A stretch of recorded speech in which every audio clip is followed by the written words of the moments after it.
It started with a boy standing alone in the middle of a wide, empty school field at dawn, barefoot, shivering, staring at a spot on the ground as if something was buried there. When the teacher approached, he didn't look up. He simply whispered, "This is where I died." No one believed him.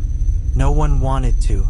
But over the next few weeks, the boy would reveal details no child could possibly know.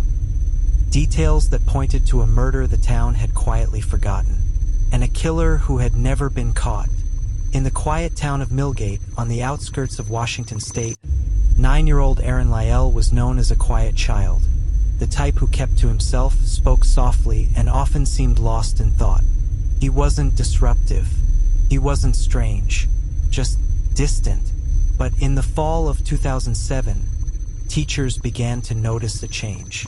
Aaron would wake up from naps in the after-school room trembling, breathing hard, sometimes crying without sound.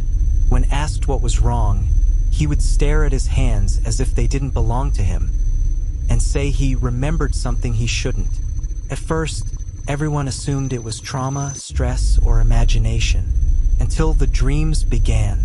Aaron told his mother that he kept seeing a man, tall, wearing a dark flannel jacket, standing over him with an object that glinted once in the light, and then everything turned black. He couldn't explain it, couldn't place it, but he said it felt too real to be a nightmare. His mother brought him to a child psychologist. The psychologist called it night terror with intrusive visual recall, something harmless. But then Aaron said something he had never said before. "I don't think these are my dreams." The room fell silent. The psychologist leaned forward carefully and asked, "What do you mean?" Aaron swallowed hard. "He hurt me," the boy whispered, "and I remember falling. I remember the sound my head made. I remember cold dirt." The psychologist recommended therapy, but even she admitted the detail was unsettling.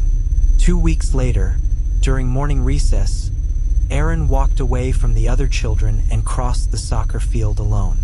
A teacher shouted after him, but he didn't respond. He moved slowly, almost purposefully, until he reached a patch of ground near the old equipment shed. He stopped, stared down, and whispered the words that would unravel everything. "This is where I died."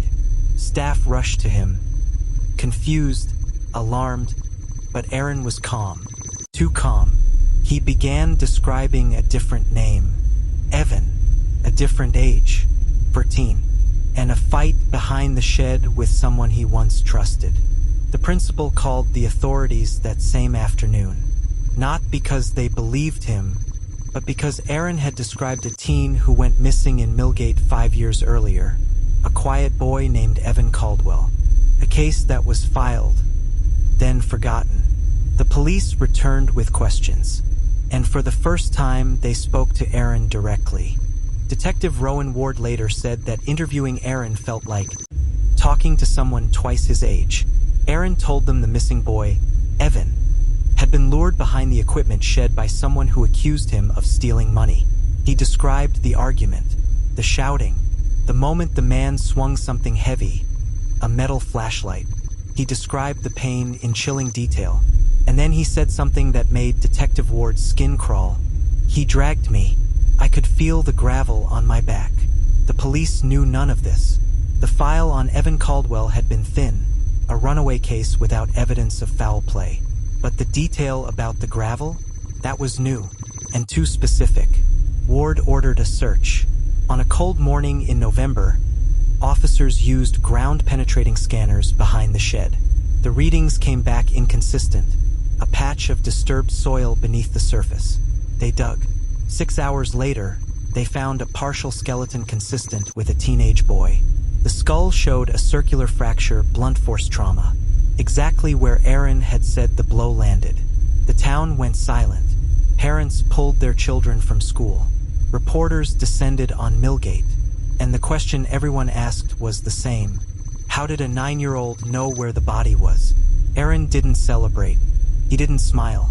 He looked tired, as if relieved of something heavy. "I just remembered," he said. With the body came pressure. Old neighbors began talking. Stories resurfaced.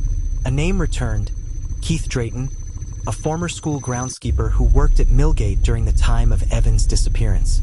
He had been questioned back then, briefly, but nothing tied him to the boy.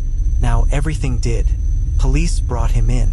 When confronted, Keith denied everything with a steady voice, until Detective Ward asked, "Why would a child tell us exactly where the body was?" Keith's face tightened. His hands shook. Ward described the blow, the metal flashlight, the dragging, the anger over stolen money. Details Aaron had shared. Keith snapped. He didn't confess. Not fully. But he said a line that told them everything. That boy had no right to remember. The room froze. It wasn't a confession, but it was enough for a warrant.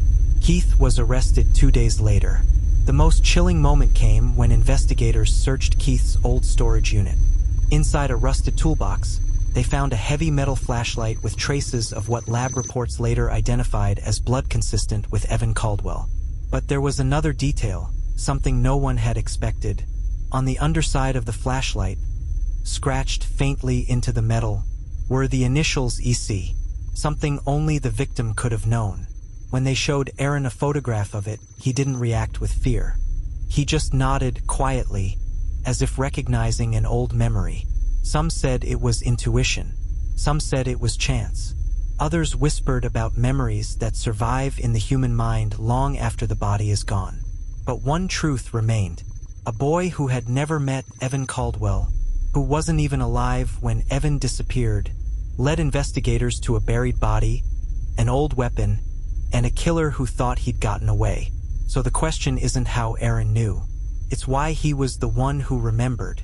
And tonight, maybe that question will stay with you long after the screen goes dark. Because some stories don't end when a life does. Some stories find their way back.